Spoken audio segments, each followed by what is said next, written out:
Well, Luke, the woke mob wins again. ABC pulls Jimmy Kimmel Show off air indefinitely over Charlie Kirk comments. Disgusting. We would never say anything offensive about Charlie Kirk. The woke mob have really done it this time. You know, I'm surprised to learn, to be honest, that Jimmy Kimmel is right-wing. Because I thought he was like a normal, like liberal, like centrist kind of guy. Yeah, or even a cuck, you might say.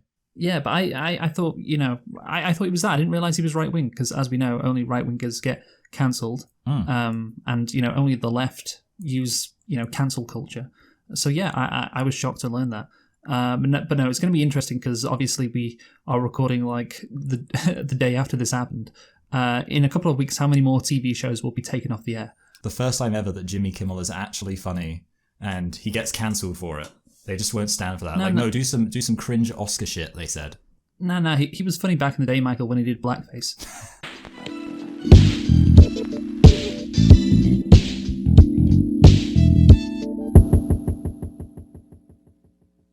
Hello and welcome to Select and Reflect, the movie review podcast where we look at films that have come out in the near and distant past, we give them a couple of watches and evaluate them beyond first impressions. I'm your host Michael, and I'm joined as always by my co-host Luke, and this week we are celebrating Now I'm a bit confused about this, Luke, because I want to say 20-year anniversary, but when I looked up this film to check what the budget and box office was, it did say that it was released in 2004, but I'm guessing this might be one of those, dirty foreigner things. Because, obviously ordinarily we look at multiples of 5 when it comes to the anniversary. So I'm guessing it's the 20th anniversary, but would you like to explain why it is that I saw it said 2004? Because, the thing is, it's weird because Natalie Portman in this movie is 12, but when she appears in The Phantom Menace in 2000, which came out in 2005, just a year later, she's like 23 years old. So I didn't actually think about that. Yeah, that's weird how that happened, isn't it? You know what? This is what? Yeah, so I'm fucking retarded. Sorry. Oh my goodness. Oh, are you? Oh wow, that's a surprise. Oh, that's crazy. That's so funny. Wow, I'm shocked. This movie is obviously, for a variety of reasons, including the fact that Gary Oldman doesn't look particularly close to the same age that he did in The Dark Knight. This movie is from 1994.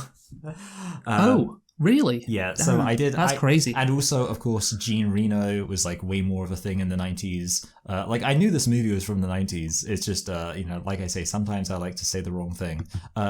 So, yes, with that said, it said 1994. It didn't say 2004. And presumably this movie was, at least in some sense, released in 1995 because it is 2025, so we'll be doing the 30-year anniversary. Ha ha ha, isn't that funny that I just said multiple things and doubled down on the belief that this film came out in 2004, even though I in fact obviously know that this film was not released then.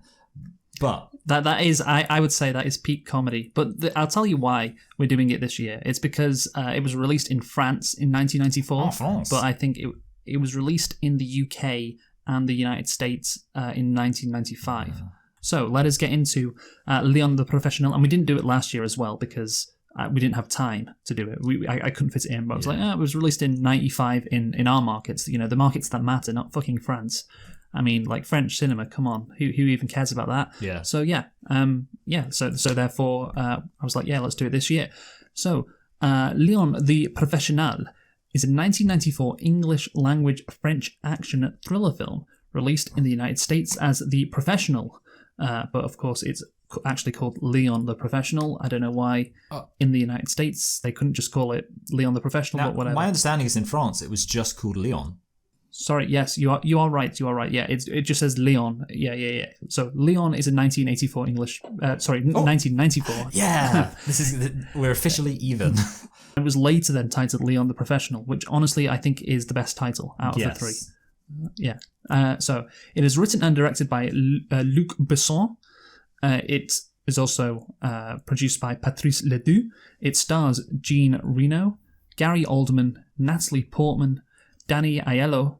It was released on the 14th of September 1994, but again, it was released, in 95 in the US and UK.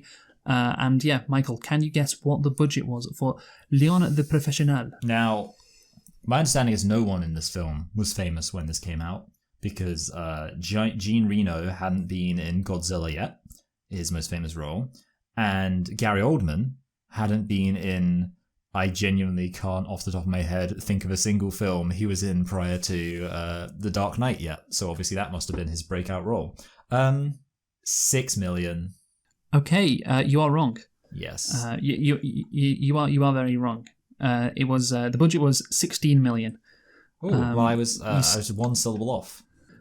So, Michael, can you tell me what the box office was for Léon the Professional? By the way, it was released on the 3rd of February 1995 in the US and UK. Let me tell you, Luke, I absolutely cannot even begin to tell you what the budget was. I'm sorry, what the box office was. Yeah. Just because I'm like, I don't know, fucking like, is this one of those movies where it kind of became a cult classic after the fact, or did everyone flock out to see this movie? Like this.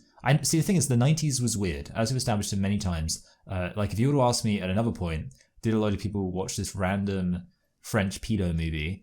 I would say, no, not many people watched it at all. But in the 90s, for all I know, this movie made a huge amount of money. I'm going to just kind of like go for, sometimes when in doubt, I just say a movie made double its budget. So it made enough to break even. I'm just going to fucking say this movie made 32 million, whatever. Tell me it made a huge amount more or a huge amount less, and I'm an idiot. If you went treble, you would have been close. Ooh, in that case, I think this movie made 48 million. 45. That's what it made. So yeah, I think that's quite successful, to be honest with you. And yeah, I think it's obviously Natalie Portman was not a star at the time. Neither was Gary Oldman. So yeah, I don't think people were. I think what maybe attracted people to this movie is it's quite an unusual movie, and to be fair, that's why we are reviewing it now. It is a movie for a couple of reasons. Well, I mean, one main reason is the fact that this 12-year-old is basically being trained to be a hitman, and also, well, I say the other reason is that 12-year-old happens to be Natalie Portman, who of course became one of the most famous actors on earth, like 10 years later. Yes. So yeah. That's why this movie is kind of famous. But anyway, Michael, let us get into Léon the Professional. Did you like it? I mean, the thing about this movie is it's really, really well regarded by some. Like, not that we care about what IMDb thinks, because sometimes they have ridiculous takes. But this is like one of the top movies of all time on IMDb, and I don't really. Yeah. So do you know it's got like 8.5 out of 10? It's in. Wait, let me actually find out. Honestly. That is ridiculous. So, that is actually absurd. It's that high, because I don't think this is a movie that like normies would like. Yeah, so it's got it's ranked number 43. This is the 43rd greatest movie of all time.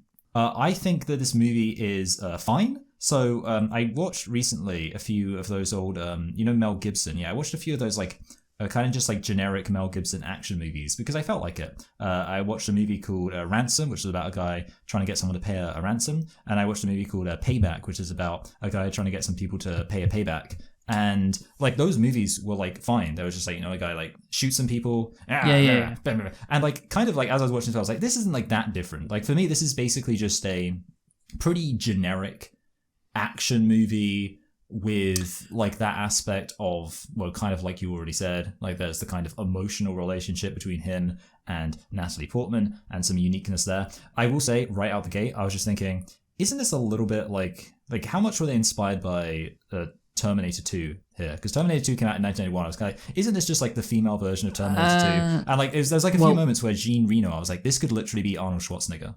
I like that. I like that comparison you made just then, because I definitely can see it. But given what is said on Wikipedia, it was not inspired by Terminator 2. It was inspired by something else, which we will get into. Which version did you watch? Because there's a 110-minute version, and there is so that's 1 hour 50 minutes, and there's a 2 hour 10-minute version. So which one did you watch? I watched the 2 hour 10-minute version, and I was expecting to watch the other one, but just it so happened that the first thing I found was that one. I was like, well, screw it. I can't be bothered to waste more time looking for a different version than the time I will, spend watching the longer version.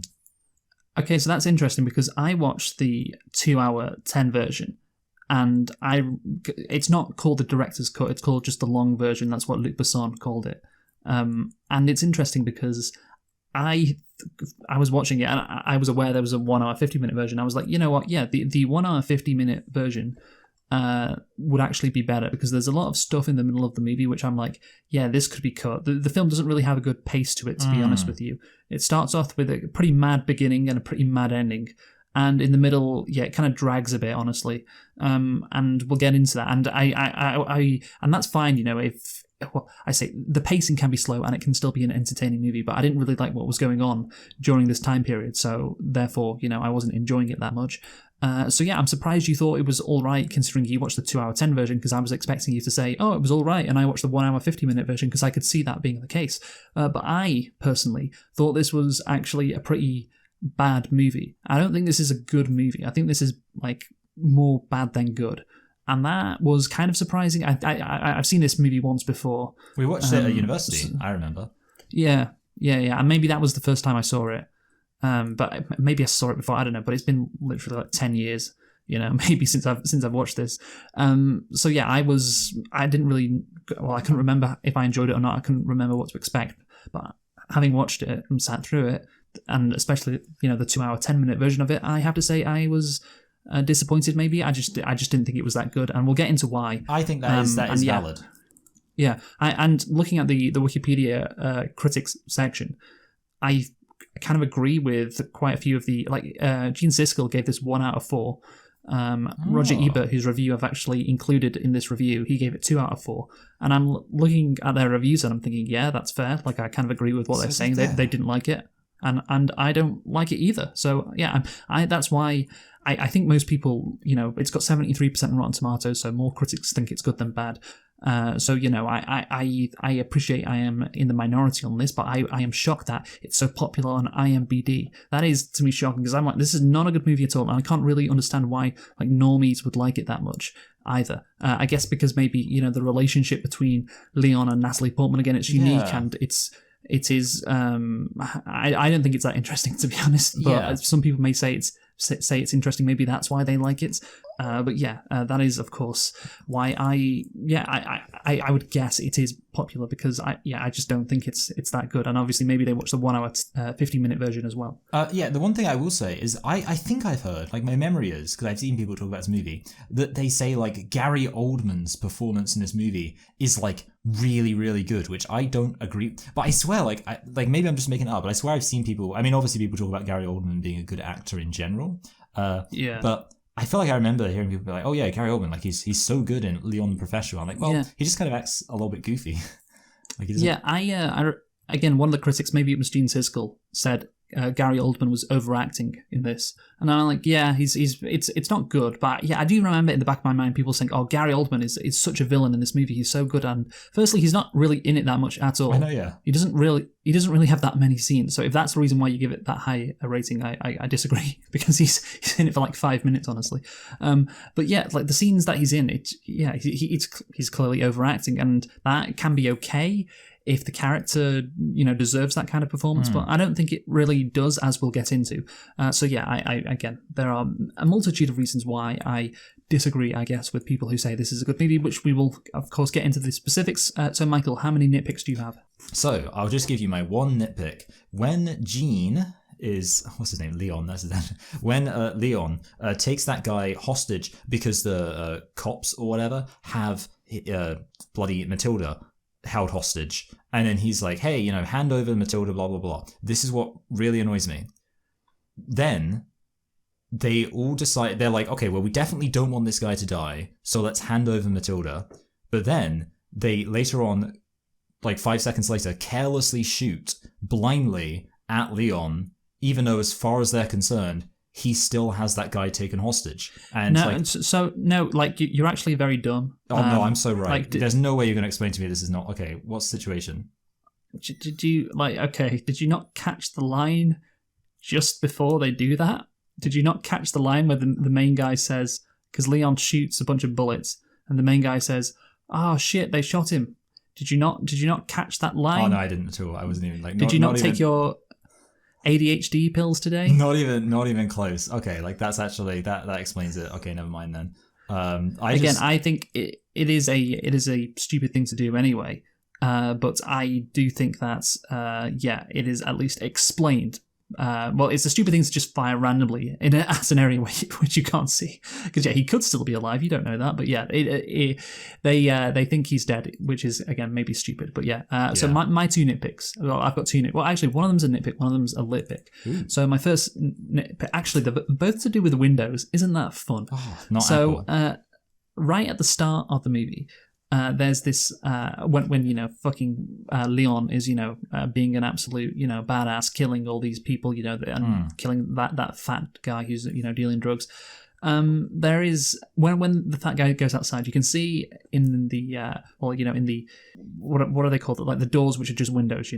What's the name for them? Oh god, is it a French window, or am I just making it up? Maybe, because of course this is a French film, so we'll go with that. And you can see in the reflection, just Luc Besson decided to just put the New York skyline in the background, and you can see like the Twin Towers, but it's like the view you'd get if you were on the Statue of Liberty. Oh, I see. Yes.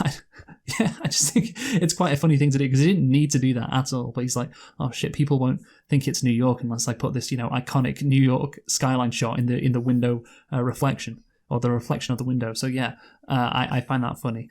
And then my second, well, it's actually a litpick, of course. Natalie Portman in one scene is sitting on the windowsill, but the point is she's by this window. It's quite sunny. She's in a big city, in a big metropolis, and she's wondering whether the man that she cares about is going to be okay after he's gone off to kill somebody.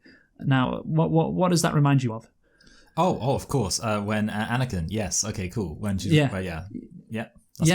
She does it in the Revenge of the Sith as well in Star Wars. So put those two side by side. Yeah, it's great. Like that's why she gave that stunning performance in Revenge of the Sith, because she'd given a great performance in Léon the Professional 12 years earlier. Best moments of the film.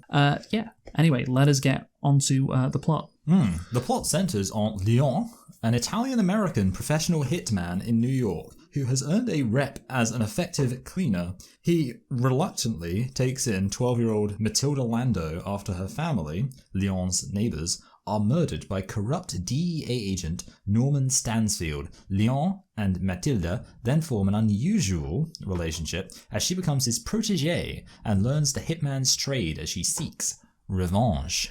I think, again, the concept is interesting, because, as we have said now for the third time, having a 12-year-old, basically, I think this has been replicated in The Last of Us, hasn't it? Oh, yes. But of course that's a zombie apocalypse where, where anything goes. Well, that's the thing, anything doesn't go, because in there is no, I believe, sexual relationship. Well, there isn't in this movie, but there is not even anything like that in The Last of Us, right? No. Yeah. So it's very much not the case. But again, that's a zombie apocalypse. So what you've got there is, of course, it's a real boner killer.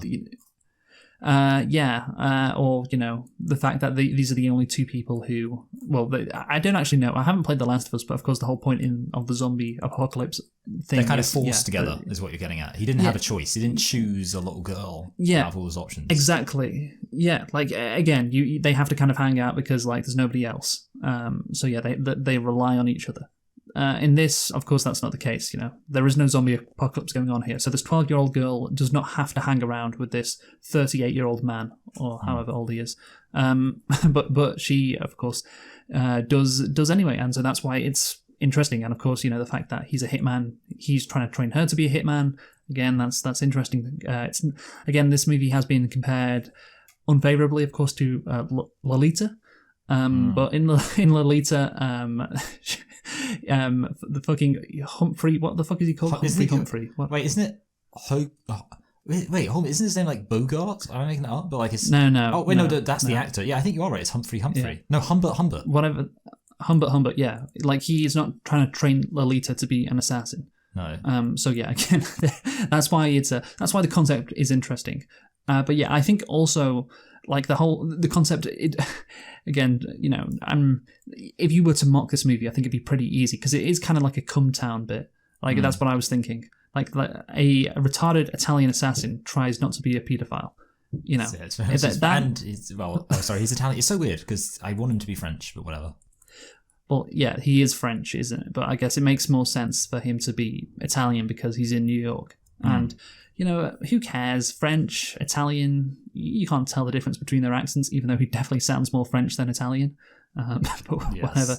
But yeah, again, it's inherently interesting because like, there's this 12-year-old in this action thriller. That's the hook, isn't it, Michael? Oh yeah, and what a hook! Goodness me! Except for the fact that, yeah, like I say, even though I do agree with you that it's not, I'm not surprised that it's a not a direct thing. Obviously, you compare this to the other movie about like a 12-year-old in an action thing with this foreign-sounding guy taking care of him, and you're like, this is no Terminator 2. But yeah, it's a fun idea, and I think that idea of like training someone to become, I mean, like I think it's often the thing with like female assassins, they always focus on the fact that they like became assassins when they were kids. Like I'm thinking like Scarlet Witch, no, not fucking Black Widow, and I think also Elektra. Wasn't she also recruited as a child? I don't know. I've already forgotten everything from that movie. Yeah, Elektra. Yeah, I did think of Elektra because, honestly, this is like a comic book origin story for Matilda, like how she became this assassin, that was feared by everyone. Elektra should have tried to replicate this movie, honestly. Yeah. It may have been better. But yeah, I think, you're right. Yeah, it has been... Well, what was your point, sorry? I guess just that there's like a lot of tropes and like the idea. So the thing is, I guess usually though, it is implied to be backstory for most female assassins. But yeah, for some reason it's something they're really into. Okay, so that's why people find it interesting because of, Natalie Portman is this kid who is, in this action thriller. But their relationship, I don't think, to me anyway, it isn't interesting. And I don't really find this whole thing interesting with, like the older, experienced like killer. I don't know, I think he's called Joel in The Last of Us. If he is like that, I don't know what his deal was. But yeah, it's why I'd never had any interest in The Last of Us as a game or the TV show because I just wouldn't find the concept interesting. It's like, oh yeah, like they don't really get along, or that they shouldn't be together, but they are kind of forced to be together, and that dynamic maybe is interesting, but not to me. And again, in this movie, it is potentially creepy as well, which is another issue. But yeah, the action scenes, I think, are what make it watchable at the end of the day. That's the only thing that makes it, for me, watchable. I'm not interested in their relationship that much. The story, I don't think, is that interesting because it's just, revenge. So the action scenes, which are pretty mad, they are pretty mental. That's what keeps me going, I think. Like, because you see him, he's really into his sit-ups. So I think they were like, well, we have to justify him doing some stuff that requires some real core strength. And I would say this probably, that is the core of this movie, funnily enough. This focus on like, all these other action stars, they have these big biceps and stuff. But this guy, he's all abs, and I respect that. But yeah, I would say that ultimately the relationship between them, it's kind of just one of those things where it's almost like they're both so strange. I guess it makes sense. They'd be like, like this is, I guess, what it would be like, but it's kind of hard to relate to. It's hard to relate to, but that's the point. It's like, oh, it's so weird, Yeah. It's so crazy. It's I'm like like, France. It is crazy, it is weird, and so therefore you have to actually focus on not just like the surface level of their relationship. It's like, oh yeah, these two, people who you wouldn't, normally see together, they are together. They're doing everything together, and they're killing people. Wow, crazy. So yeah, again, once you get past that, it's like, okay, is the actual substance of the movie interesting? Is their relationship interesting? No, I don't think it is, to be honest, because a lot of it is just like Natalie Portman saying, I love you, Leon. I love you because I love how smart you are, even though you're very fucking stupid. Yeah. And Leon's like, no, Matilda, no, I cannot have sex with you. And that's basically like when they're not killing people. That's like what goes on in their relationship. Yeah, I would say 12-year-olds aren't very compelling romantic leads, is what I learned from this. Because they don't really know anything. Yeah, and again, that gets me into the morals of the movie. At least, or the morals of Leon, because again, like he's not a paedophile in this movie, which is good, okay? But also, at the same time, it is probably questionable at best to take this 12-year-old under your wing when, again, this isn't a zombie apocalypse. You don't, it's not the Terminator 2. You don't need to like save the world. Like you can just like hand her off to the authorities, and put her in a boarding school or send her back to the school that she goes to at the end of the movie. And yeah, I think again that the lack of morals from, again, Leon and also the movie, because of course he's the main character, and we're not meant to dislike him. That is, I think, pretty evident at the end of the movie, which I will get into. So yeah, like morally, for perhaps a couple of reasons, I don't think this movie is that good either. I don't think it has a great message in general, but yeah, I maybe if Leon was like, okay, I'll help you be a hitman or whatever, I'll train you and we can kill the people that killed your little brother, we can do that, and then you can fuck off, and then you can go, and that's it. That's it. I'm not taking you under my wing anymore. You're not my apprentice. But of course, he does not say that, so I'm not giving the movie a pass for that. So yeah, I don't know if you agree on that. Yeah, I would say there's a bit of a like the lack of morality means you're not super invested in like him achieving his goal, because you're kind of like, well, there's not really a good scenario at the end of this. And there's also the fact, end badly. Yeah, like there's also the fact, like he's kind of like, even with his morality, like he's kind of a dickhead, but then he's also like, no women, no children. So it's kind of like, even then, not to say it would necessarily have been better if it was like, I just love killing kids, but like it's kind of it's very generic anti-hero in that it's like, oh, he's kind of grumpy, but ultimately he's still just pretty much a good guy, and that's not Yes. Well, yeah. I mean, the thing that old trope of like, oh, he's cold on the outside but warm on the inside. I don't think it really applies to this guy, because the thing is, he's like really dumb, and that's one of the key aspects of his character. So yeah, I don't think that, and again, I don't think that's interesting, to be honest with you, either. Like that's, I don't find that entertaining. So yeah, well, we'll get into the specifics now as we actually, well, let's talk about the creation first, of course, Mike, because you wondered what was the inspiration for this movie. Let's go. Léon the Professional is to some extent an expansion of the idea in Besson's earlier 1990 film La Femme Nikita. In La Femme Nikita, Jean Reno plays a similar character named Victor. Besson described Léon as, now maybe Jean is playing, I'm just going to be really inconsistent with his name for some reason, is playing the American cousin of Victor. This time, he's more human. Okay, he's more human. Yeah, I do want Nikita. That's a very like assassiny name, isn't it? Nikita. Yeah, because it ends in ta, ta. Like Electra. Yeah. So yeah, he already had this idea, and he was like, I'm going to release it. Well, I'm going to do an American style. Well, a movie that's set in America, so it'll get, more money at the box office. I don't know. But the thing is, you're like, okay, fine, he already did a movie like this. But what was his actual inspiration for this kind of dynamic between a 12-year-old and an older man? And we can get it into this here in inspiration. And you wondered, did he copy this off Terminator 2, Michael? This idea? No, it's actually quite a bit worse than that. Okay, Mai Wen, Luc Besson's 16-year-old wife at the time of filming, says the film was inspired by their relationship. She says, when Luc Besson did Léon, the story of a 13-year-old girl in love with an older man, it was very inspired by us. Besson met Mai Wen, I don't know how you say her name, so I'm just going to assume it's like that, when she was 12, and he was 29. And he officially started dating her when she was 15, the legal age of consent in that country. Besson married her when she fell pregnant at 16. So a paedophile? Maybe. Yeah, sounds pretty. Yeah, that sounds kind of like a paedophile to me.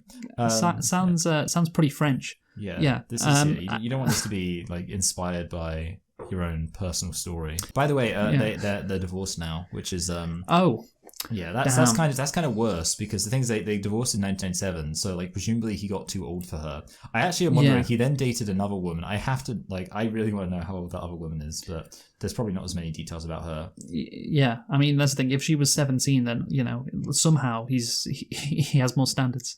Even though he'd be like twice her age. But yeah, of course, you're wondering how this guy came up with this movie. Well, there you go. That's how. He had a 15-year-old girlfriend when he was 32. So yeah. So he's basically sat there like, I mean, I know you kind of already made this joke, but just like, what if we were doing something even more illegal? Yeah. Like, yeah. It would exactly. really take the focus away from things, wouldn't it? Yeah. But yeah, and we'll get into the dynamics between Natalie Portman and Léon with that context. But yeah, just in general, that context clouds everything in this movie. And for me, having learned that, maybe I would give this movie some more sympathy, but no, I don't feel like doing it knowing this is the inspiration. Yeah, well, honestly, I feel like when I was watching this film, I feel like I remembered hearing that the guy who directed it was, basically writing from experience. So I basically went on ChatGPT and I just typed in, "Is Luc Besson a pedophile?" And they said, "That's a very careful..." Like, basically, they gave me a non-answer. Well, obviously. Like, damn it. Yeah. Anyway. Yeah, but the information that the guy who wrote a movie about a 12-year-old falling in love with like a 35-year-old or however old fucking Leon is, the information that he was dating his 15-year-old girlfriend at the time, it colours everything in this movie. You can't remove that when evaluating that movie. You can't remove that context. So, no, absolutely not. All right, so we get into the script now. Yes. Finally, Léon is an Italian-American hitman, or cleaner, as he refers to himself, working for a mafioso named Old Tony in Little Italy in New York City. Now, Old Tony is, of course, the guy who stands up to those thugs in Do the Right Thing. Yeah, playing another hero in this movie. Yeah, exactly. Because, he's I'll get into his morality later, but okay, so this Leon guy, right from the beginning, we see he's great at his job. He's basically like Batman. Of course, he's like this autistic weirdo with this personality disorder. He may be retarded. And back then in the 90s, that was a clinical term. That's fine. It was a medical term. This guy's retarded. Nothing offensive about that. But it doesn't mean he wouldn't like living in a nice place. I feel like, I mean, maybe he's just so fucking deranged that he's like, I'll just live in the shittest apartment ever, even though I've got quite a lot of money in his quote unquote bank. But yeah. I was thinking that too. When I was like, because obviously, as you may know, I famously recently painted the house that I'm currently in, and I was just thinking like, it does not take much to have a house that doesn't look like the paint is peeling. Like, basically looks like it's been abandoned. It is just like so unnecessarily scummy. It's like, dude, you don't even like, and it's not even like he works. Like, at the end of the day, being a hitman, I respect the fact that you get paid for the risk, but ultimately that means you've got a lot of free time. It's not even like he's like at work grinding all day or anything like that. And if he was, he could afford to, like you say, pay someone to fix up his house. But, maybe he's just retarded. Yeah, well, again, that's the only explanation that, he's really stupid, but like, he actually likes, just an apartment with nothing in it, which, okay, I mean, that's very weird, but whatever. Okay, having said that, have you seen like French people's like, if you just drive through France, half the houses look like fucking shanty towns anyway. Yeah, well, I just want to say as well, because I kind of criticize why he's living in the shit apartment, but they should have done more to make that believable. But the first scene I think is very well shot. When Leon comes out of the darkness, it's great. Like I said before, it's kind of like Batman, and I'm like, that's pretty cool. Luc Besson, I think, shoots this film pretty well. There's some pretty nice, particularly, the action scenes, which is why, they kept me entertained. They're pretty good. So thumbs up for that. Yeah, I would agree. I think that like the opening scene is, I guess like maybe that's one of the reasons people like this film, because it kind of starts you off on a positive note. And I feel like some people are just like, just sticking with that vibe. One day, Léon meets Matilda Lando, a lonely, hot 12-year-old. Now, I think they do mention that the temperature is pretty up there in this film, if I remember correctly. I was really hoping you'd just read that without realising, Who lives with her dysfunctional family in down the hall from Léon and has stopped attending class at her school for troubled, sexy girls. That's cool. Yeah, no, sorry, I just thought that'd be quite funny. Yes, I think for troubled, sexy girls. Oh god, yeah, Obviously, I would not normally write this in these jokes in, but of course, considering what happens in the movie, I felt it was quite funny. I don't know. I understand, and that makes perfect sense, of course. Yes, again, it would have been even better if you just read it without realising, but whatever. Yeah. Yes, but judging by Wikipedia, okay, this is the first time they've met. The first scene we see them, talking to each other.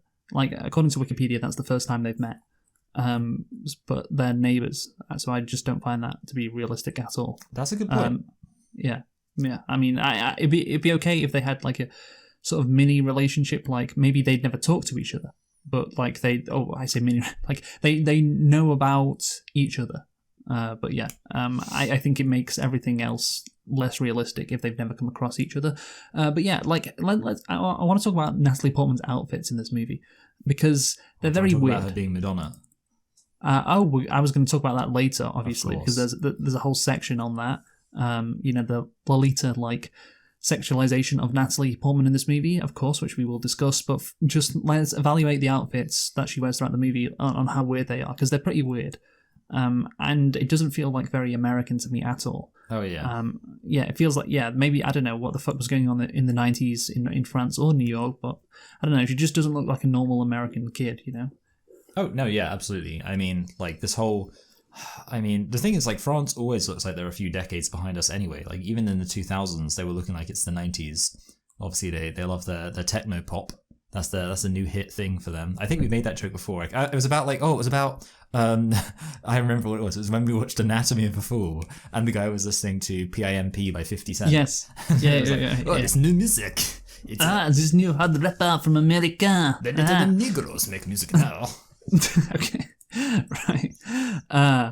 Okay. So, Matilda's outfits are unusual, and I guess the director Luc Besson's like, oh no, we got to make her like stand out, so people focus less on the paedophilic implications of what's going on. So yeah, maybe that's why, I don't know, but yeah, for me, in every scene, it's like she's dressed in these weird fucking outfits, and like it takes me out of the movie. Maybe she's like the most fashionable like 12-year-old living in like an absolute shithole like place in New York. Maybe maybe that's the only explanation that makes sense. Oh yeah, I mean she's just a real fashionista, I believe is the expression, as of course all children of drug addicts are. Matilda's abusive father attracts the ire of corrupt DEA agents who have been paying him to stash cocaine in his very American and definitely not French apartment. After they discover that he has been stealing from their stash, DEA agents invade the apartment, led by their drug-addicted boss, Norman Stansfield. Yes. So, and of course, this is the greatest villain of all time. Very compelling. Yeah, again, the whole apartment looks so French. So I remember watching this again like 10 years ago and thinking, because I knew it was a French film, and obviously you're watching these scenes at the start and I'm like, wait, is this set in France? Because maybe I missed some parts of the movie, or didn't know it was set in New York. I was like, wait, so is this an American family living in France? What's the deal? Because I'm like, this doesn't look like any American apartment, like in any movie or TV show I've ever seen, and it looks like pretty like European, looks pretty French. Yes. And indeed, all the interior shots were filmed in France, so that makes sense. So yeah, again, something else that took me out of the movie constantly. Yes. Whatever. Maybe you could say that's a nitpick, but I don't know. I just didn't believe I was in New York City half the time. It feels very culturally confused. Let's say, yes, kind of or geographically confused, I suppose I should say. It's just like, we're all over the place here. Mm-hmm. So let's talk about Norman Stansfield, played by Gary Oldman. Yes. I put in my notes, everybody has to be a weirdo in this movie. He just can't be a normal guy. No, it's too much. And you could say, oh, well, he's trying to be this villain. He's trying to be this creepy villain. He's, addicted to drugs, so it makes sense how he's, like, mental. But he is meant to be a DEA agent. That's job, so weird.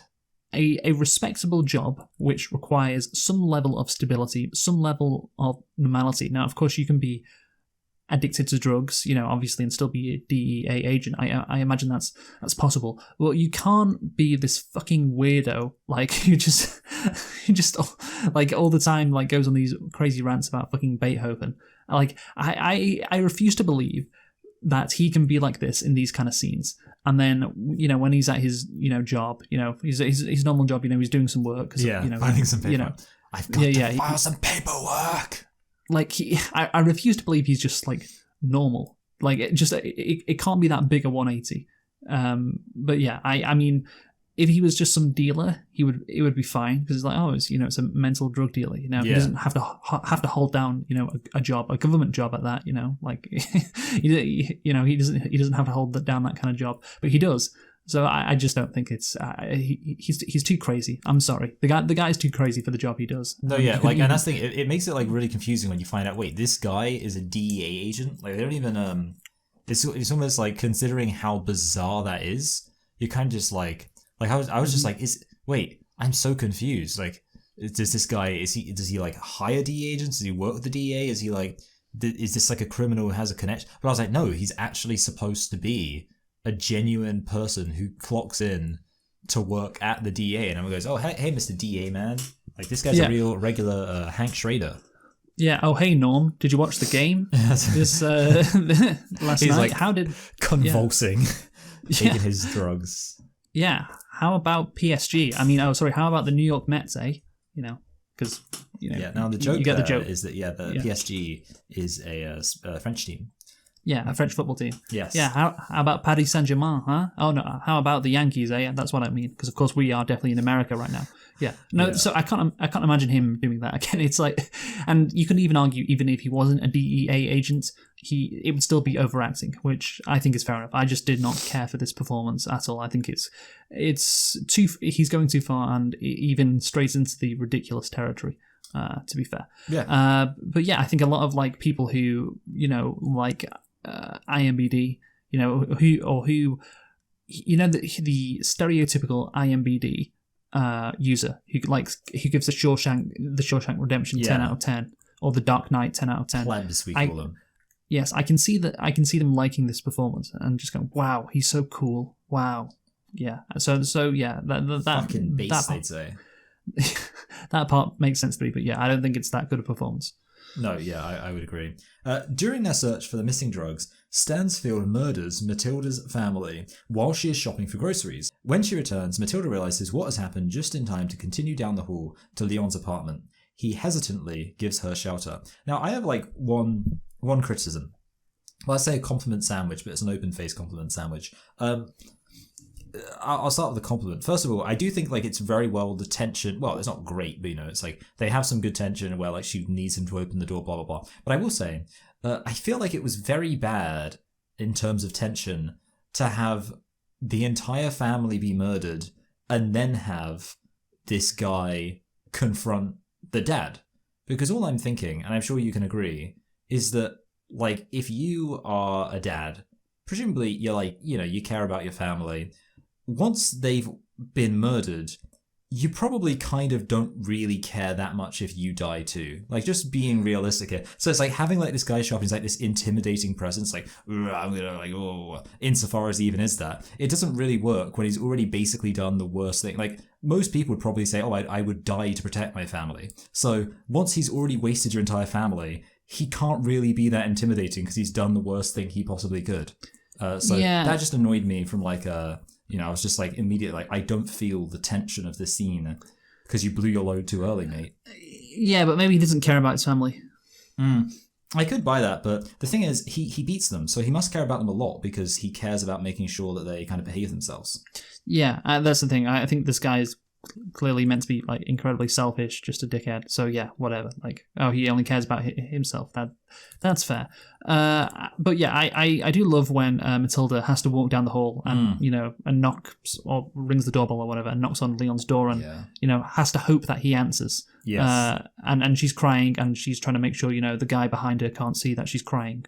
I do like that a lot. I think that was actually quite a good moment. So thumbs up. Open-faced compliment sandwich. Yes, well done, Luc Besson. But yeah, the shootout scene again. You pointed out some holes in it, which I don't think really apply, to be honest. But whatever. Like, it's fun. It's like it's pure 80s, 90s stuff. It's pure what they call Euro action. This is, I think, a very well. It just reminds me of Paul Verhoeven.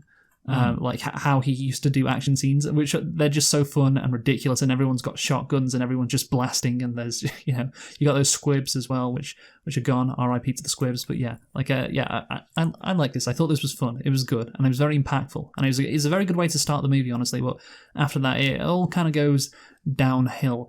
Matilda quickly discovers that Léon is a hitman as he just casually leaves his guns on his table. She begs him to take care of her and to teach her his skills as she wants to avenge the murder of her 4-year-old brother.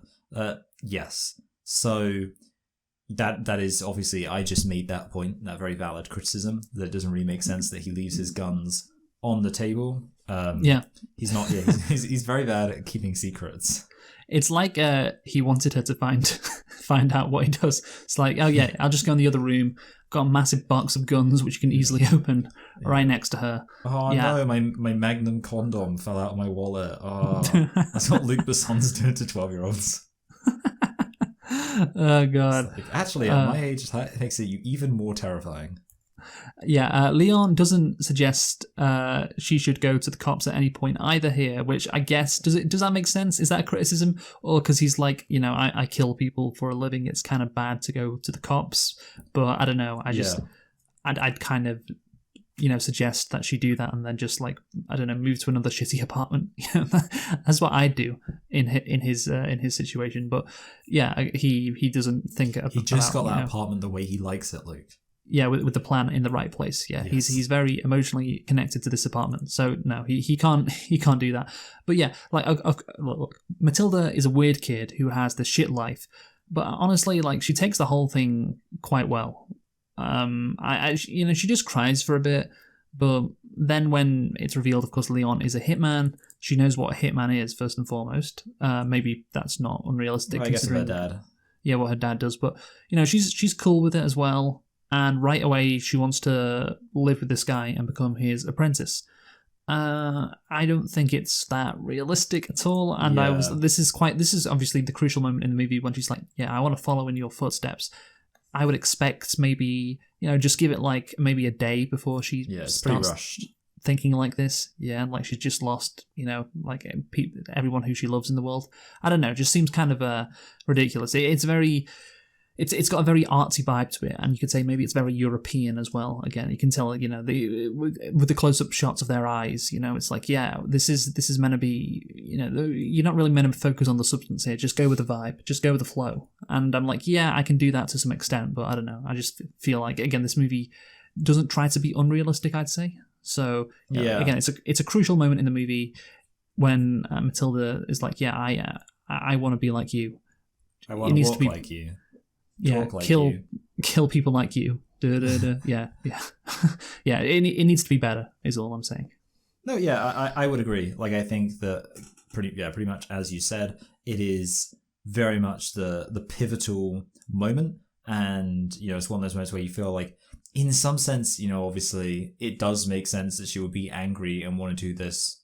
Like what is there of like her family being murdered and her wanting revenge based on that is enough, but I feel like kind of the communication and the going from the one thing to the other could be handled better. And yeah, possibly it literally is just time. Like, time would have been enough rather than having did she literally mention it almost in the same, like the direct conversation they have after he's immediately let her in? Like, that's how quick she is off the mark. At first, Léon is unsettled by her presence and considers killing her in her sleep. That's not the most sinister thing he could consider doing to her in her sleep. But he eventually trains Matilda. Okay, well, I didn't even think of that, so that's an insight into your mind. But he eventually trains Matilda and shows her how to use various weapons. Yes, which is fine, I guess. Again, he kind of like he changes his mind. The thing is, like, even him killing her is kind of like, I don't really get it, because it's like, when do we first hear his no children, no woman rule? Is it? I guess it's after that, because otherwise there'd be no tension at all. Yeah, I mean, I think it's around that. I don't know, I can't remember, but yeah, the thing, it's around that point. Sorry, but yeah, the thing here is, right. Okay, I've already criticized, Matilda, her motivation, to becoming like Léon. It happens too fast. It's too rushed. It's like the movie just wants to get to this point, doesn't do it carefully, and of course, the next thing that needs to happen is Léon needs to agree to Matilda's request. And okay, right, this guy is a weirdo, that's clear, but he seems pretty consistent when it comes to his life and his rules, and of course his job. Indeed, of course, he almost kills her because he doesn't like that she's in his apartment. But after Matilda just fires some bullets randomly out of his window, he's like, okay, yeah, you can work with me. It's absurd given how seriously he takes his job. If you have her actually do something skillful, that would be, I think that would be, again, so much better. Like, okay, maybe she can be like me, but she just fucking fires a gun out a window. Like, her family just died. She says she feels like she's dying. She wants to die. Her firing a gun proves nothing. And indeed, like, it endangers you too to have this like kid around who's just like fine with firing weapons. I just think it's ridiculous how he is convinced to help her. Go on. Should we address the elephant in the room? Green Street did it better. Like, what if Léon was walking along and suddenly some some New Yorker said, "Hey, that guy over there looks like he's Italian, and we do not like that." And then they like try and beat him up, and then she rescues him. That's like the way to do it. It's so much simpler. And they had to overcomplicate it. Okay, yeah, all right, yeah. So she rescues him. Maybe she takes his gun, and then later on, I don't know what situation Léon would get into. That means he's under threat. But yeah, maybe she saves his life somewhat. But yeah, no, that would be fun. Yeah. But yeah, again, like the only thing that makes sense, by the way, in terms of what happens in the movie, is that Matilda fires this gun out the window, and Léon is just impressed by that, and it only works if he's just really, really dumb.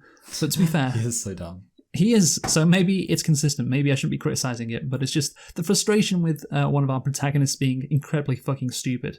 But yeah, in general, I don't think this whole how Matilda becomes, Leon's again right-hand girl, I guess, or whatever you'd call it. Like, I don't think it's done very well at all. I don't think her motivation is done well. I don't think Léon agreeing to her requests, I don't think that's done well either. This again, not a good portion of the movie. This is for me.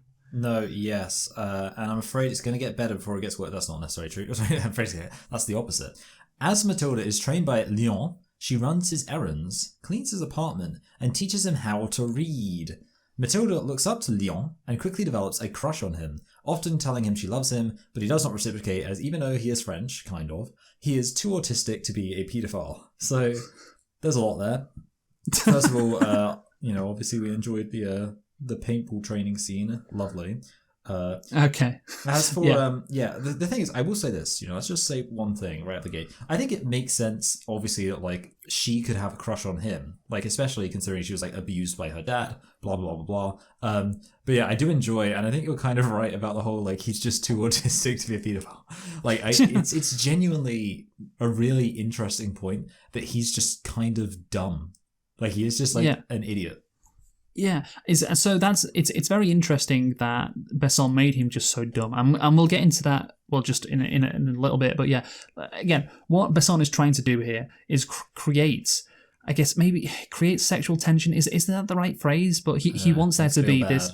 He wants there to be this implication that Natalie Portman is it's more than an implication because she just says later on in the movie, "Oh yeah, like I want my first time to be with you" or whatever. Yeah. But yeah, like he is what Besson is doing is sexualizing Natalie Portman again, and it doesn't, and it makes sense because that is the inspiration for the movie. It's like this, fucking 15-year-old who is fucking, and he, and he was in his 30s at the time. The fact that she hates her dad and therefore has quote-unquote daddy issues, again, is another thing I think Besson added to make this scenario plausible. I along with the fact that... along with his personal experience. Yeah, he's clearly trying to engineer a scenario where what is happening is plausible, but also it's not like... Okay, it's not that creepy. But also, Natalie Portman is also sexualized. He's trying to do these things because he knows, like, if it's that really surprisingly tough balance, isn't it? Yeah, because he knows, okay, if she doesn't have daddy issues, it's like, what the fuck is going on? Okay, so at least the daddy issues explains why she develops a crush on Léon. Okay, that tracks somewhat. And of course, he has to, sexualize Natalie Portman because that's the whole fucking point of, or the whole inspiration for the movie. That's it. And okay, so also like, why is it? And he has to try and make it so the movie is not creepy, of course, because otherwise it'll get criticized for that quite heavily, and it already did. But so why is this relationship not creepy? Why do people still like this movie? Because she is the instigator, and that makes it. For it. Well, yeah, and that makes it that makes it okay, and well, in the eyes of Besson, obviously that's what makes it quote unquote okay. And Léon being dumb also helps, as he has the brain of a child. She's raping him.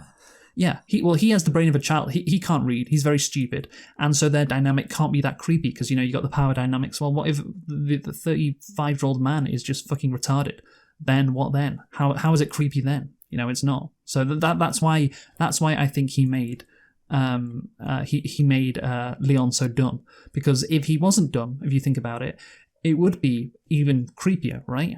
Than it is. I mean, you agree with me on that? Yeah. I think it makes sense. Why doesn't get ready for this? Why doesn't Drumpf just release the Epstein files then? Because he's pretty dumb, I would say. Trump more like dump. Okay, that really had nothing to do with what I said, but yeah. Oh yeah, I'm just thinking because of like the whole like being dumb excuses, being a pedophile. Yeah, but again, makes being a pedophile, it makes the underlying current of pedophilia less threatening. Yeah. Again, their dynamic, the whole dynamic is not as creepy because he's really dumb, so it's okay. That would be Besson's logic, and I think that's why he made Léon dumb.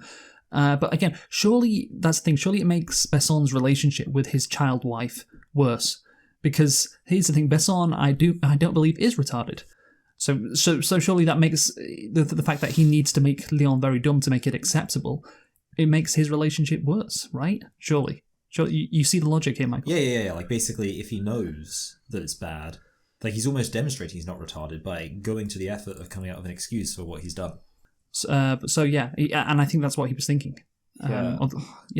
It's like when carnists will be like, oh, well, it's okay to eat meat if it's raised on an organic free-range farm, and then they don't eat meat from an organic free-range farm, Yeah, no, I know. Yeah, it's like, well, yeah. So if you need to make this guy, really quite dumb for this movie to work or to be acceptable, what does that say about your relationship with your child bride? Surely it makes your relationship unacceptable, Besson. Surely you're kind of admitting that implicitly. But whatever. I just found that quite interesting. So yeah, let's go on to how Léon has been critically examined, Michael. Yeah, so Léon has been, as you say, critically re-examined in the wake of the #MeToo movement, French, #Balance ton pour, or expose your pig. After sexual assault... Sorry, did you not find that funny? Oh, I mean, like, expose your pig, I mean, it's kind of, it's kind of funny. In the it just seems, I guess I'm used to that seems like the kind of thing French people would do. I think they like to come up with very poetic ways of saying things. So it wasn't exactly. So they don't call it the Me Too, they call it expose your pig, which is funny, of course, because in this movie there are a couple of references to pigs. Oh, sorry, yeah, there's pigs. Yeah, sorry, yeah, that's the point. He literally takes out his pig. Yeah, Léon says a few times, pigs are quite good. They're good people, or good animals. And so so a meta element there, perhaps. Yeah. So after sexual assault allegations were levied against Besson in 2018, at the time of the accusations, Natalie Portman discussed her complicated feelings about the film and her associated Lolita-like sexualization as a child. Yes, she was right to feel those complicated feelings. Yeah, because it was probably bad that I was sexualized and was like a Lolita figure. And again, the message of the movie is not, this is actually quite bad, like, of course, the original Lolita novel and movie. But also, at the same time, it did help me with my career. Yeah. And of course, being an Israeli, it's child sexualization, that's part of her culture, Yeah. Yeah. I know, yeah, you're right. And I absolutely would say that's probably an accurate reflection of her feelings. Although I haven't actually heard her say anything about Israel, and I find Natalie Portman quite hot, so I'm going to choose to believe that she left because she wants Israel Palestine to be free from the rivers of the sea. That's my headcanon. That nothing would excuse me of that. I think she's been banned from Israel. Ooh, that makes her 10 times hotter. But I don't think she's actually said anything anti-Israeli. I don't know. I don't think she. I don't know. I don't know. But anyway, let's talk about the sexualization of her in this movie in more detail, because just the examples of it. Okay, calm down. No, just because there are various examples of it happening. You brought it up before when she dresses up like Madonna and says, sings her lyrics touched by what is it again? Like a virgin touched for the very first time. Like a virgin. That's very inappropriate. Yeah, well, again, it's like, it's an interesting that's the song that she picked. Again, it's very clear what Besson was doing. And of course, after that, Marilyn Monroe, which isn't as sexualized, but again, there's there's an implication there. I was like, these scenes probably got cut from the final film, because of course we're watching the long version. But these were definitely scenes that I imagine were cut, because, she's wearing underwear over her clothes. And actually, she's not wearing a shirt, is she? No. When she's mimicking Madonna, she's just wearing like a bra, which again is, it's a choice from Besson. and it's not a good one. No. Certainly, yes. Again, like the thing with Lolita, the angle is there, the comparison is there, but as I said before, crucially, Lolita very much is against what is happening in the movie with her being sexualized. Lolita's message is, hey, this should not happen, and that is not the case in this movie, is it? But yeah, I think the director getting sexual assault allegations levied against him, I don't think it should make people think that this movie is problematic, because it was already weird. It was already problematic. Again, you just have to watch the movie and then also learn what inspired the movie. Like, his sexual assault allegation should not make this movie, or should not mean that people critically re-examine it. Just examine it on its own. And it's still pretty bad. I don't know if you agree with that. Yeah. I mean, I also feel like, in a way, like, sexually assaulting adult women, if anything, detracts from the paedophilia, because, like, you would think, like, with the guy being a paedophile, it's like, oh, so he was already committed to sexually assaulting someone, and he didn't go for a child. Well, that's, like, well done. You've made some progress there.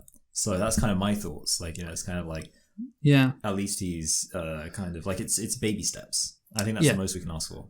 Yeah, there's this interesting scene as well where Matilda says she is 18, and Leon is like, you look younger, and she's like, no, I'm 18. I mean, was he just being really incredibly dumb, or was he like, yeah, I don't care, whatever? Or was it a meta thing? Or was it a meta thing where it's like, hey, age is just a number. Who really cares how old she is? She says she's 18. Yeah, maybe she is. Who cares? Maybe I don't know. It was just a very unusual scene to put in your movie, considering everything that happens around it. Yes, and particularly his response, Leon's response. It's like, oh, fine. Oh, interesting. Okay. 18, 18, he says. Matilda goes back to her apartment, coincidentally at the same time that Stansfield is there. Later, when Leon is out on a job, Matilda fills a bag of guns and sets out to kill Stansfield. She bluffs her way into the DEA office and is ambushed by Stansfield in a bathroom. Yes, this is fine. He's still not particularly intimidating. This is also a thing that I have said before I don't love in movies, which is when, like, the bad guy is just in a position to very easily kill someone, and then you're like, oh, okay, so at this point, anything that the protagonist is able to do is down to luck. And she does get saved by luck, because Leon happens to be out killing some people relevant to her at that exact moment. Yeah, how did he know, though? Like, she was following him, because she's pretty far away from him. She's wearing, again, a disguise. Like, he wouldn't even recognize her. Like, there's absolutely no way he could know that she's following him. And he doesn't even look at her. And I know it's a fun moment, but again, it's just, this guy is not a fucking superhero or a supervillain, Yeah, exactly. Even if this movie would like to think he is. So yeah. Yeah, like, he doesn't even seem that intimidating. So yeah, it's a bit like that moment where it's just like, oh, I don't know. Yeah, I don't get the massive obsession with him.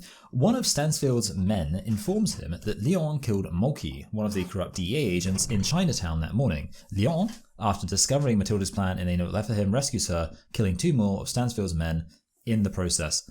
Yes, so kind of lucky, I guess. It makes sense that she left a note. Sort of lucky that instead of just killing her, he's like, oh, take her to this room, which isn't the thing he ordinarily does, but I guess that's quite common for movies, where obviously if the protagonist's life in danger, obviously there's going to be a little delay. Yeah, I just think it's kind of shit that you can just walk into a DEA building, casually kill 2 men, take out the security and just leave. Like, I don't know, it just seems kind of ridiculous. And also, like, okay, one of Stansfield's men is this Rastafarian white guy. And I was sure, like, oh, this guy doesn't actually work at the DEA, because we see him, of course, at the beginning of the movie. And that Stansfield tells him to, stay behind after the shooting. And I was like, well, why would he tell him that? Like, why? Because obviously this guy doesn't work for the DEA, because he's a fucking Rastafarian white guy. Like, obviously, but apparently he does. That guy works for the Drug Enforcement Agency. As a sniffer dog. Yeah. That's what they're going to tell you. It's obviously okay. He just walks in like, yeah, I think there's some over there, man. Yeah. Again, there's just so many ridiculous things going on in this movie, which, again, it's probably because it's a French movie, to be honest with you. But yeah. Would you like to hear a quote from Roger Ebert, Luke? Yes, so this is what I was going to get onto next, because I think this stage of the movie is crucial, because, of course, Matilda almost dies, and it's because, she's still basically Leon's apprentice at this stage. So yeah, I think what Ebert has to say on this is quite interesting. So go on, Michael. Yes. Always at the back of my mind was the troubled thought that there was something wrong about placing a 12-year-old character in the middle of this action in what is essentially a slick urban thriller. It seems to exploit the youth of the girl without really dealing with it. Yes. So the thing is, of course, yeah, she's young, and that's the hook. Obviously, yeah, she's in this, as Ebert says, this slick urban thriller. But after this moment, she almost dies. You know, this is the moment for Léon to be like, okay, like we have to stop this now. I'm sorry, you almost died. You're 12 years old. You shouldn't be in this situation. You've still got your whole life to live. And earlier on, they do that fucking roulette thing, you know, where she almost kills herself. But it's like no, okay, this is the time to put your foot down. But he doesn't, of course. You know, he does not. And I think, again, that is a mistake because he should do that, and I think it would make the ending of the movie work. And again, as Ebert says, like, yeah, like you should deal with the fact that, you know, you're putting this 12-year-old girl, or the movie is putting this 12-year-old girl in these ridiculous situations. And as an adult, albeit a retarded adult, Léon should be like, yeah, actually, this isn't right. This isn't good. But you just have that, you know, that hook. Again, that, you know, that the 12-year-old girl is in these, you know, action scenes without actually dealing with the implications of it. Which, again, this is not a superhero movie. This is not like the Elektra's origin story. You know, this is based in the real world, and that is a problem, as he says. So yeah, and I'll get into that kind of more as we approach the ending. So yeah. Yeah, I mean, also it would just make the movie more emotionally interesting if it actually bothered to deal with it as well. An enraged Stansfield confronts Tony, who is roughed up and forced to disclose Léon's whereabouts. Yes, so this is where they take the fight to him. I was like thinking in my head, I was like, okay, so I guess like I can now work out how the movie's going to progress. Like they had a lot of wasting time, and now we're just going to end with some action. Makes sense. Yeah, but I do love this. Like, you know, fucking Gary Oldman walks into this guy's restaurant and is like, hey, look, my men were killed by an Italian guy, and you're Italian, so you know who he is, right? And sure enough, he does. But of course, you know, this guy's a trained hitman. He's Italian. It's like, oh yeah, so yeah, he'd probably know who he is. But yeah, I just find the implication of that funny. But I don't know how does fucking old Tony, whatever he's called, how does he know where Léon lives? I don't. Is that explained? Did I miss that? No, but I mean, obviously, if he's managing his finances, I think it would probably make sense that he'd just know. Yeah. Okay. Fair enough. Matilda, being a complete child whore, tries to convince Léon to have sex with her, but Léon refuses, not because she's too young, that would be absurd, but because he was once in love with another woman. Or at least it was a woman. Léon tells Matilda that when he was 19, too old, in Italy, he fell in love with a girl from a wealthy family, but Léon's family was poor. The two made plans to elope, but when the girl's father found them, he killed her before Léon killed him. Léon then sadly concludes that he won't be a good lover to Matilda, and another adult will have to fuck her instead. Maybe the director. So here's the thing. This was also, for me, a low point, because this just felt like such kind of like a generic, lazy, like just, oh, he's got to have a bad backstory. Something about it, it felt very by the numbers to me, that someone's like, oh, I remember last time you had a girl, you had a problem, blah, blah, blah. And then he's just like, essentially, it's just tropes. It's just two tropes, right? Mm-hmm. It's Romeo and Juliet, oh, we were from different families, so like they didn't approve, or like different social costs or whatever. And then, the dad like murdered her in like an honor killing or whatever. But yeah, it just seems so. And then obviously it's just like a tragic backstory. It's all just tropey and just obligatory in a really boring way. No, but it's artistic, Michael, isn't it? Like, you know, because he lost this woman and he can't get over her. So it's, you know, it's romantic. It's beautiful. You know, it's European. You know, it's all of these kind of things. Yeah.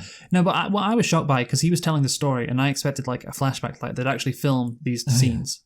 But no, they couldn't even be bothered to do that. So, yeah. But again, like again, as I put in my in the thing that you read, I do love how he's like, no, I'm sorry, Matilda. I cannot have sex with you because I would not be a good lover. I do not care that you are literally 12 years old. That is not the reason I would not do it. It is me. I need to work on myself. Yeah. He's too depressed to be a paedophile. It's not you. It's me. Even though it should definitely be you. Yeah. Wait, what? Well, like, you know, it should be you. It should be the fact you're a child. Yeah. Yeah. Okay, I get what you mean. Yeah. Yes. Exactly. That's good. Yeah. It's like, yeah, I just need to work on myself, and then maybe, you know. find myself, and then maybe I could be a pedophile, but right now I'm not ready for it. So yeah. Oh god, it's so bad. Got some growing to do before you grow too much.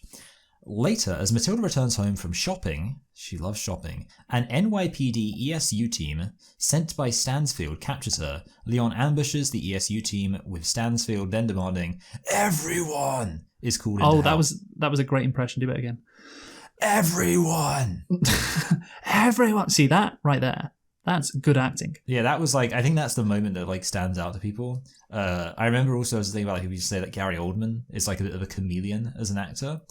Which, he's played some roles. Where, actually, you mentioned that the chameleon. The implication of that, people have said, and I think he himself has said he doesn't really have an accent anymore because he just does so many different accents.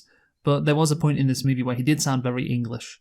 I can't remember when. Maybe it's when he's in the apartment. When he goes back and is explaining to the detectives how it went down. I think it's that scene. He sounds pretty English, and I was surprised. But yeah, sorry. Continue with your. Yes. thing. I was just going to say that people often use. So I remember there was a thing where someone on Reddit was like, Gary Oldman's been in so many movies with so made up stuff. I don't even know what he looks like. And then someone had that, they posted him saying everyone as a reply, because he looks like everyone is the That's joke. Smart. Yeah. Léon rescues Matilda and creates a quick escape for her, telling her that he loves her moments before the ESU team fires a grenade into the apartment, wounding Léon and creating chaos. So classic, you gotta go, save yourself. I'll yes. Don't worry about me. It's I don't want to leave you. So the whole action scene is kind of crazy, and I enjoyed it, but the grenade is just so fucking ridiculous. I just think this is another European director, kind of like Verhoeven, going, oh yeah, American movies or American cops or whatever. It's crazy. There's so much violence, so let's have the fucking police fire a grenade into an apartment building. I don't think that's in any procedures. I don't think that's in any manual. I think it's ridiculous, but it's so over the top it becomes fun. At least I was enjoying it because of that. And also, Léon shouts at the end when that happens too, for some reason. I don't know why he does that, but yeah. No, yeah, he's Sorry, I just want to say as well, the knock thing is very contrived. The knock thing. Oh, you mean the special knock that they do? Yeah. I was thinking they should have come up with a knock that's a special knock for someone's with me. But Léon also mentions it. Well, just before she goes out. It's that's going to come into play later. Again, just do it earlier if you need to do that. Yeah. Yes. So Léon manages to disguise himself as a wounded ESU officer and sneaks down through the staircase. He goes unnoticed by everyone except Stansfield, who follows him and shoots him in the back. As Léon dies, he presses a grenade pin in Stansfield's palm, saying that it is from Matilda. Stansfield opens Léon's vest to find a cluster of grenades which detonate, killing him. So the whole him leaving with the mask over him, it just seemed so uncreative as a way for him to escape, and so obvious as a way for him to escape, which whatever. Yeah. I mean, at the end of the day, that is a trope, which is just kind of shit. Also, okay, so he walks into a government building. Does no one know what he looks like? Is it oh yeah, we're looking for an Italian guy who, of course this guy has an accent. I mean, I just don't think it would work because I would think that people would know what he looks like somewhat because surely there's CCTV. Around that building, maybe. Yeah. Probably. I'd hope so. But whatever. Does it? Who cares? Who cares at the end of the day? But yeah, I think the ending it's fine. It's this was always going to happen. I was thinking, should this guy survive? Would it make sense for him to survive? But I was like, nah, he's probably going to die, isn't it? Yeah. Because it's more artistic if that happens, and indeed he does die. But yeah, for Matilda, again, whatever, it's fine. Matilda goes to Tony and tries to convince him to hire her, but Tony flatly refuses to employ a 12-year-old, showing his mob boss has a better showing this mob boss has a better moral compass than Léon. Tony gives Matilda $100 and dismisses her back to school. Yes, so he's a real hero, is Tony, because it's really weird that he's got something about, I take care of your money, and I guess it is just it certifies that Léon is retarded, because you'd be like, is he taking advantage of him? But it's well, no, it seems like Léon just actually he would just spend the money on stupid things. Yes, if Tony wasn't there. Yeah, so that should have been what Leon told Matilda in their last conversation, by the way, what Tony tells her. Hey, go back to school if I die. And of course, beforehand, when she almost did die, when they were at the DEA building, again, that's another... he could have had that, a conversation after, instead of just saying, "Oh yes, I'd love to fuck you, but I'm sorry, I loved another woman 20 years ago." Instead of having that pedophilic conversation, instead, focus on the fact that she shouldn't be in this life anymore. And then their last conversation, again, Leon is saying to her, "Hey, go back to school," and it's not this fucking mob boss who's telling her to do the right thing.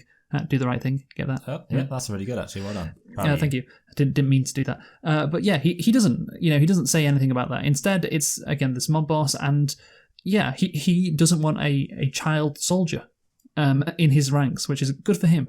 Well done. Yeah. Yeah. I wish no good men left. So yeah, Leon's legacy should have been, I helped fix this broken child, but he just consistently throughout the movie just puts her in danger. And when it's time to pull her out of the danger, he doesn't do it. And indeed, he fucking then takes her back from the cops.